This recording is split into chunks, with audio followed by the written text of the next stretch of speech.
वर्धा में विधायक राजेश बकाने ने महाराष्ट्र सरकार के 2026 के बजट पर प्रतिक्रिया देते हुए कहा कि यह बजट किसान, ग्रामीण विकास और रोजगार के अवसर को बढ़ावा देने वाला है।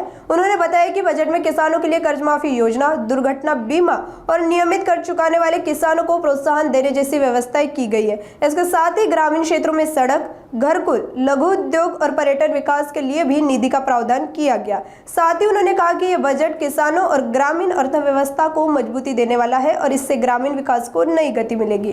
महाराष्ट्राचे सन्माननीय मुख्यमंत्री देवेंद्रजी फडणवीस यांनी काल महाराष्ट्राचा अर्थसंकल्प सादर केला आणि विकसित महाराष्ट्र 2047 हा दृष्टिक्षेपात ठेवून हा अर्थसंकल्प मांडलेला आहे आणि यामध्ये राज्याच्या प्रादेशिक संतुलित विकासाला चालना देण्याच्या संदर्भामध्ये हा अर्थसंकल्प अर्थपूर्णपणे मांडण्यात आलेला आहे। त्यामध्ये शासनाने प्रगतिशील, शाश्वत, सर्वसमावेशक आणि सुशासन हे 4 स्तंभ निश्चित केले आणि या 4 स्तंभाच्या अंतर्गत 16 महत्त्वपूर्ण उपक्षेत्रे निश्चित करून राज्याच्या सर्वांगीण विकासाचा स्पष्ट आराखडा या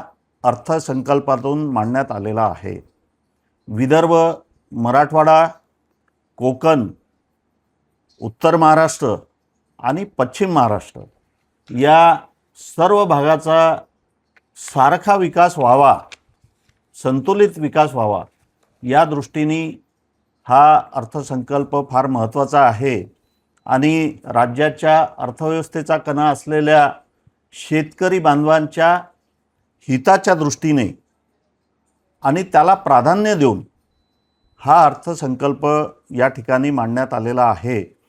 शेतकऱ्यांना दिलासा देण्यासाठी अहिल्याबाई होळकर कर्जमाफी योजनेचा समावेशसुद्धा या अर्थसंकल्पामध्ये करण्यात आलेला आहे आणि नियमित कर्जफेड करणाऱ्या शेतकऱ्यांना 50,000 रुपये प्रोत्साहनपर अनुदान देण्याची तरतूदसुद्धा या अर्थसंकल्पामध्ये करण्यात आलेली आहे। त्याचप्रमाणे स्मार्टफोन नसलेल्या शेतकऱ्यांसाठी वसुधा व्हॉइस सेवा, अनेक शेतकरी असे आहेत की ज्यांच्याकडे स्मार्टफोन नाही आहे, मग त्यांनी काय करावं, त्यांना ही सेवा मिळेल की नाही हा प्रश्न सगळ्यांपुढे होता। पण एक वसुधा व्हॉइस सेवा या नावाचं एक ॲप तयार करून त्यांना जे काही शासनाला सांगायचं आहे त्या माध्यमातून ही वसुधा व्हॉइस सेवा सुरू करण्यात आली असून त्याचासुद्धा फायदा शेतकऱ्याला होणार आहे आणि यामुळे डिजिटल माहिती असेल, बाजारभाव असेल, हवामान अंदाज असेल या संबंधीची थेट माहिती शेतकऱ्यांपर्यंत या ठिकाणी पोहोचणार आहे। गोपीनाथ मुंडे शेतकरी अपघात विमा योजनेमध्ये फक्त सातबाराजेच्या नावाने होता, त्यालाच शासनाकडून अनुदान किंवा सहकार्य मिळत होतं, पण आता त्यामध्ये शेतमजुरांचाही समावेश करण्यात आला। अनेक आमदारांचं म्हणणं होतं की शेतमजुरांचा समावेश त्यामध्ये करण्यात यावा, कष्टकरी वर्गाचा समावेश त्या ठिकाणी करण्यात यावा आणि त्या दृष्टीने सुद्धा सन्माननीय मुख्यमंत्री साहेब देवेंद्रजी फडणवीस यांनी त्याचा सुद्धा समावेश या ठिकाणी केलेला आहे।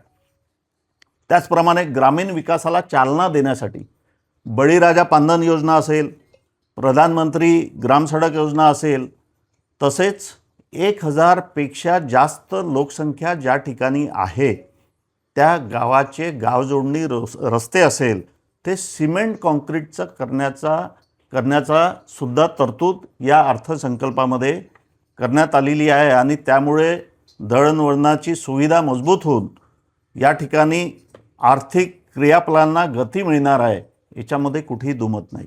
आणि सामाजिक विकासाच्या दृष्टीने घरकुल योजना असेल, मत्स्य व्यवसायाला प्रोत्साहन, लघु उद्योगांसाठी स्वतंत्र आयुक्तालय, महिला बचत गटासाठी मॉल उभारणी तसेच कौशल्य विकासावर विशेष भर देण्यात आल्यामुळे ग्रामीण व शहरी भागातील रोजगाराच्या संधी वाढण्यात याच्यामुळे मदत होणार आहे आणि पर्यटन क्षेत्राला सुद्धा या ठिकाणी चालना मिळावी म्हणून मोठी तरतूद या ठिकाणी करण्यात आलेली आहे। त्याचप्रमाणे ज्योतिर्लिंगाच्या विकासासाठी निधी असेल यासाठी सुद्धा या अर्थसंकल्पामध्ये मोठी तरतूद करण्यात आलेली आहे. पर्यावरणपूरक विकासाच्या दृष्टीने सौर ऊर्जा प्रकल्पांना चालना आणि 300 कोटी वृक्ष लागवडीचं उद्दिष्ट हे निश्चित करण्यात आलं आहे. कारण पर्यावरणाच्या दृष्टीने खूप वृक्षतोड मागच्या वेळेस खूप मोठ्या प्रमाणामध्ये झाली होती आणि पर्यावरणाला त्याचा ऱ्हास झाला होता.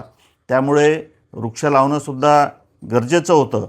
म्हणून हे उद्दिष्टसुद्धा या अर्थसंकल्पामध्ये ठेवण्यात आलेलं आहे. त्याशिवाय आरोग्य क्षेत्रामध्ये एक मोठी तरतूद करण्यात आलेली आहे. आयुष्यमान भारत योजनेअंतर्गत 22 लाख रुपयापर्यंत उपचार खर्चाची मान्यता याच्यापूर्वी कधीही झालं नाही. स्वातंत्र्य काळापासून हे झालेलं नाही. पण सन्माननीय मुख्यमंत्री देवेंद्रजी फडणवीस साहेब यांनी ही तरतूदसुद्धा याच्यामध्ये केलेली आहे. जिल्हा वार्षिक योजनेच्या निधीमध्ये सुद्धा मोठ्या प्रमाणामध्ये वाढ करण्यात आली आहे. त्या दृष्टीने सुद्धा प्रत्येक जिल्ह्याला ही जिल्हा वार्षिक योजनेमध्ये जी वाढ झालेली आहे त्याचा निश्चितच फायदा होईल.